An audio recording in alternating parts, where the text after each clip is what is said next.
مکہ مکرمہ کے بعض کافروں نے یہ الزام لگایا تھا کہ حضرت صلی اللہ علیہ وسلم نے پچھلے انبیاء کرام کے واقعات کچھ یہودیوں سے سیکھ لیے ہیں اور وہی واقعات لکھوا کر معاذ اللہ یہ قرآن بنا لیا ہے، حالانکہ جن یہودیوں کا وہ ذکر کرتے تھے وہ اسلام لا چکے تھے۔ اگر آپ معاذ اللہ انہی سے سیکھ کر اس کلام کے کلام الہی ہونے کا غلط دعویٰ کر رہے تھے تو یہ حقیقت سب سے پہلے ان یہودیوں پر ظاہر ہوتی، پھر وہ آپ کو اللہ تعالیٰ کا سچا پیغمبر مان کر آپ پر ایمان ہی کیوں لاتے؟ یعنی یہ لوگ جو باتیں بنا رہے ہیں ان کی اصل وجہ یہ نہیں ہے کہ یہ حق کے طلبگار ہیں اور ان کے شبہات دور ہو جائیں تو یہ ایمان لے آئیں، بلکہ اصل وجہ ان کی بے فکری ہے۔ چونکہ ان کو قیامت اور آخرت پر ایمان نہیں ہے، اس لیے ان کو بیہودہ اعتراضات کرتے ہوئے کوئی خوف نہیں ہوتا کہ آخرت میں ان پر سزا بھی مل سکتی ہے۔ یہ ترجمہ مشہور مفسر ابو السعود کی تفسیر پر مبنی ہے، جسے علامہ آلوسی نے بھی نقل فرمایا ہے، جس کا مطلب یہ ہے کہ عذاب کی جس شدت سے گھبرا کر تم موت کو پکار رہے ہو وہ تو آنے والی نہیں ہے، بلکہ تمہیں بار بار نت نئے عذاب سے سابقہ پڑے گا اور ہر مرتبہ تمہیں اس کی شدت سے گھبرا کر موت کو پکارنا پڑے گا۔ جن معبودوں کو انہوں نے خدائی کا درجہ دے رکھا تھا ان میں سے کچھ تو فرشتے تھے جنہیں یہ خدا کی بیٹیاں کہتے تھے، یا بعض لوگوں نے کچھ انبیاء یا بزرگوں کو خدا بنا رکھا تھا۔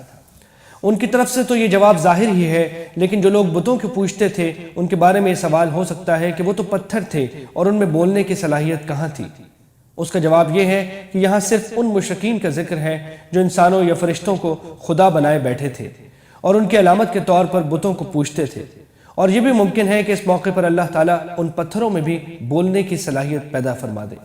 کفار کے اعتراضات کا جواب دینے کے بعد درمیان میں اللہ تعالیٰ مسلمانوں سے خطاب فرما رہے ہیں کہ تمہارے مخالفین تم پر طرح طرح کے اعتراضات کر کے تمہیں جو تکلیفیں دے رہے ہیں وہ اس لیے کہ ہم نے تمہیں ان کی آزمائش کا ذریعہ بنایا ہے کہ یہ حق واضح ہو جانے کے باوجود اسے مانتے ہیں یا نہیں، اور انہیں تمہاری آزمائش کا ذریعہ بنایا ہے کہ تم ان کی پہنچائی ہوئی تکلیفوں پر صبر کرتے ہو یا نہیں،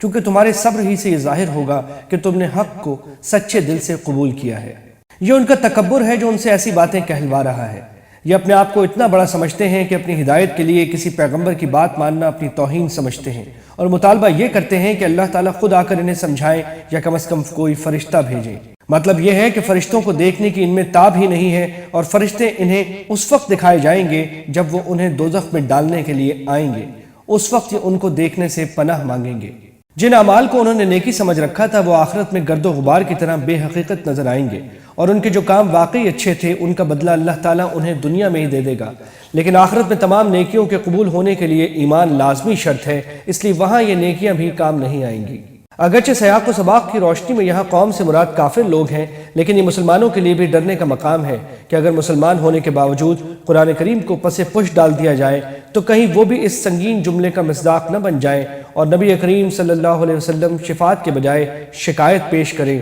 والعیاذ باللہ العلی العظیم۔ حضرت صلی اللہ علیہ وسلم کو تسلی دی جا رہی ہے کہ کفار مکہ آپ کے ساتھ جو دشمنی کر رہے ہیں یہ کوئی نئی بات نہیں، ہر پیغمبر کے ساتھ ایسا ہی ہوا ہے، پھر جن کے مقدر میں ہدایت قبول کرنا ہوتا ہے اللہ تعالیٰ ان کو ہدایت دے دیتے ہیں اور اپنے پیغمبروں کی مدد فرماتے ہیں۔ یعنی قرآن کریم کو تھوڑا تھوڑا کر کے نازل کرنے کی حکمت یہ ہے کہ آپ صلی اللہ علیہ وسلم کو مخالفین کی طرف سے جو نت نئی تکلیفیں پہنچتی رہتی ہیں ہم کوئی نئی آیت نازل کر کے آپ کو تسلی دے دیتے ہیں۔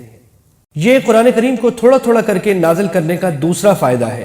کہ جب کوئی نیا اعتراض کافروں کی طرف سے آتا ہے تو قرآن کریم کی کسی نئی آیت کے ذریعے اس کا واضح جواب فراہم کر دیا جاتا ہے۔ عاد و سمود کا تعارف سورہ اعراف میں گزر چکا ہے، اور اصحاب الرس کے لفظی معنی ہیں کنویں والے۔ بظاہر یہ لوگ کسی کنویں کے پاس آباد تھے، قرآن کریم نے بس اتنا ذکر فرمایا ہے کہ انہیں ان کی نافرمانی کی وجہ سے ہلاک کیا گیا۔ ان کے بارے میں مختلف تاریخی روایتیں ملتی ہیں، لیکن ان کے واقعے کی کوئی تفصیل نہ قرآن کریم نے بتائی ہے نہ کسی مستند حدیث میں آئی ہے۔ اتنی بات ظاہر ہے کہ ان کے پاس کوئی پیغمبر بھیجے گئے تھے جن کی انہوں نے نافرمانی کی اور اس کی وجہ سے ان کو ہلاک کیا گیا۔ بعض روایتوں میں ہے کہ انہوں نے اپنے پیغمبر کو کنویں میں لٹکا کر پھانسی دی تھی، واللہ عالم۔ اس سے مراد حضرت لوط علیہ السلام کی قوم ہے جس کا واقعہ سورہ ہود میں گزر چکا ہے۔ حضرت صلی اللہ علیہ وسلم کو چونکہ اپنی امت پر بہت شفقت تھی، اس لیے آپ کی یہ خواہش رہتی تھی کہ جو لوگ کفر و شرک پر اڑے ہوئے ہیں وہ کسی طرح ایمان لے آئیں، اور جب وہ ایمان نہیں لاتے تھے تو آپ کو صدمہ ہوتا تھا۔ قرآن کریم نے جا بجا آپ کو تسلی دی ہے کہ آپ کا فریضہ حق بات کو پہنچانے کی حد تک محدود ہے۔ جن لوگوں نے اپنی خواہشات کو خدا بنا رکھا ہے ان کی کوئی ذمہ داری آپ پر نہیں ہے۔ یہاں سے اللہ تعالیٰ نے اپنی قدرت کاملہ کی کئی نشانیوں کی طرف توجہ دلائی ہے جن پر انسان غور کرے تو ان میں سے ہر چیز اللہ تعالیٰ کی توحید پر واضح دلیل ہے۔ سب سے پہلے یاد دلایا گیا ہے کہ دھوپ چھاؤں کی تبدیلیاں انسان کی زندگی کے لیے کتنی ضروری ہیں۔ اگر دنیا میں ہمیشہ دھوپ رہتی تب بھی زندگی دو بھر ہو جاتی، اور اگر ہر وقت سایہ ہی سایہ رہتا تو بھی انسان کا کاروبار زندگی معطل ہو کر رہ جاتا۔ اللہ تعالیٰ ہر روز ان دونوں کا حسین امتزاج اس طرح پیدا فرماتا ہے کہ صبح کے وقت سایہ زمین پر پھیلا ہوا ہوتا ہے، پھر جو سورج چڑھتا جاتا ہے اس کا سایہ سمٹتا رہتا ہے۔ سورج کو سائے کا رہنما بنانے کا مطلب یہی ہے کہ سورج کے چڑھنے کے ساتھ ساتھ سایہ گھٹنا شروع ہوتا ہے، یہاں تک کہ عین دوپہر کے وقت وہ کالعدم ہو جاتا ہے، جسے اللہ تعالیٰ نے اپنی طرف سمیٹنے سے تعبیر فرمایا ہے۔ پھر جو سورج مغرب کی طرف ڈھلتا ہے، سایہ پھر رفتہ رفتہ بڑھنا شروع ہوتا ہے، یہاں تک کہ غروب کے وقت پورے افق کو گھیر لیتا ہے۔ اور اس طرح انسان کو دھوپ چھاؤں کی یہ تبدیلی دھیرے دھیرے حاصل ہوتی ہے اور ناگہانی تبدیلی کے نقصانات سے بچاؤ ہوتا رہتا ہے۔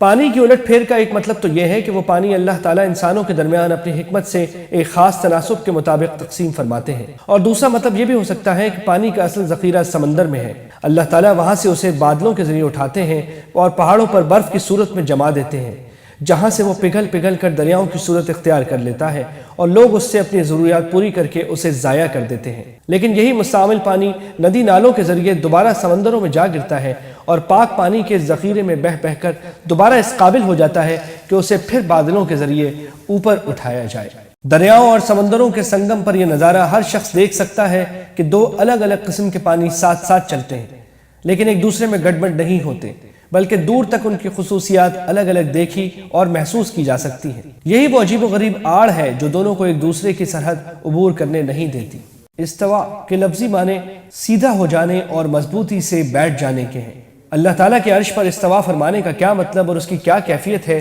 یہ بات ہماری محدود عقل سے ماورا ہے اور ان متشابہات میں ہے جن کا ذکر سورہ آل عمران کے بالکل شروع میں آیا ہے۔ اس لیے اس پر جوں کا توں ایمان رکھنا چاہیے اور اس کی کیفیت کی تحقیق و جستجو میں نہیں پڑنا چاہیے۔ مشرکین مکہ اگرچہ اللہ تعالیٰ کی ذات پر ایمان رکھتے تھے، لیکن اللہ تعالیٰ کے لیے رحمان کے نام کو تسلیم نہیں کرتے تھے، اس لیے جب اللہ تعالیٰ کا ذکر اس نام کے ساتھ کیا جاتا تو وہ بڑی بدتمیزی سے اس مبارک نام کی تردید کرتے تھے۔ یہ سجدے کی آیت ہے، جو کوئی شخص عربی میں یہ آیت پڑھے یا سنے اس پر سجدہ تلاوت واجب ہے۔ بروج سے مراد ستارے بھی ہو سکتے ہیں اور آسمان کے وہ مختلف حصے بھی جنہیں فلکیات والے بروج کہتے ہیں، اور یہ بھی ممکن ہے کہ اس سے بالائی فضا کے کچھ ایسے اجسام مراد ہوں جن تک ابھی انسان کی پہنچ نہیں ہو سکی، یعنی ان کی بد کلامی اور گالی گفتار کا جواب برے الفاظ میں دینے کے بجائے شریفانہ انداز میں دیتے ہیں۔ اس سے مراد وہ لوگ ہیں جو کفر و شرک کا ارتکاب کریں، کیونکہ مومن عذاب میں ہمیشہ نہیں رہیں گے اور اگر انہوں نے گناہ کیے ہوں گے تو اس کی سزا پا کر جنت میں جائیں گے، یعنی حالت کفر میں انہوں نے جو برے کام کیے تھے وہ ان کے نامہ اعمال سے مٹا دیے جائیں گے، اور اسلام لا کر جو نیک عمل کیے ہوں گے وہ ان کی جگہ لے لیں گے۔ قرآن کریم میں اصل لفظ زور استعمال ہوا ہے جس کے معنی جھوٹ کے ہیں، اور ہر باطل اور ناحق کو بھی زور کہا جاتا ہے۔ مطلب یہ ہے کہ جہاں ناحق اور ناجائز کام ہو رہے ہوں اللہ تعالیٰ کے نیک بندے ان میں شامل نہیں ہوتے، اور اس کا ایک یہ ترجمہ بھی ممکن ہے کہ وہ جھوٹی گواہی نہیں دیتے، یعنی نہ تو اس لغو اور بیہودہ کام میں شریک ہوتے ہیں اور نہ ان لوگوں کی تحقیر کرتے ہیں جو ان کاموں میں مبتلا ہیں، البتہ اس برے کام کو برا سمجھتے ہوئے وقار کے ساتھ وہاں سے گزر جاتے ہیں۔ یہ منافقین پر طنز ہے کہ اللہ تعالیٰ کی آیتیں سن کر وہ بظاہر تو بڑے اشتیاق کا مظاہرہ کرتے ہیں کہ ان کے آگے گرے اور جھکے ہوئے نظر آتے ہیں، لیکن حقیقت میں انہوں نے حق بات کے لیے اپنے کان بند کیے ہوتے ہیں اور آنکھیں اندھی بنائی ہوتی ہیں، اس لیے ان آیتوں سے کوئی فائدہ نہیں اٹھاتے۔ اس کے برعکس اللہ تعالیٰ کے نیک بندے ان آیتوں کا شوق سے استقبال کرتے ہیں تو ان کے مضامین کو توجہ سے سنتے بھی ہیں، اور جن حقائق کی طرف وہ توجہ دلاتی ہیں انہیں کھلی آنکھوں سمجھنے اور محسوس کرنے کی پوری کوشش کرتے ہیں۔ باپ عام طور سے اپنے خاندان کا سربراہ ہوتا ہے،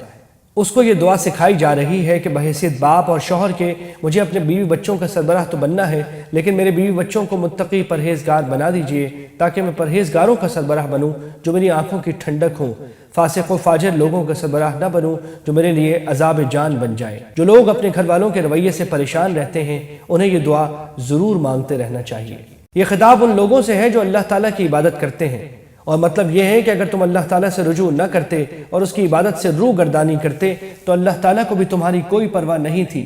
لیکن جو لوگ اس کی عبادت کرتے ہیں اور جن کے نیک کاموں کا اوپر بیان کیا گیا ہے اللہ تعالیٰ ان کے بہترین انجام کا کفیل ہے۔ پھر آگے کافروں سے خطاب ہے کہ جب تمہیں یہ اصول معلوم ہو گیا اور تم نے حق کو جھٹلانے کی روش اختیار کر رکھی ہے تو تمہارا وہ انجام نہیں ہو سکتا جو اللہ تعالیٰ کے نیک بندوں کا ہوتا ہے۔ تمہارا یہ طرز عمل تمہارے گلے پڑے گا اور آخرت کے عذاب کی شکل میں تم سے اس طرح چمٹ جائے گا کہ اس سے خلاصی ممکن نہیں ہوگی۔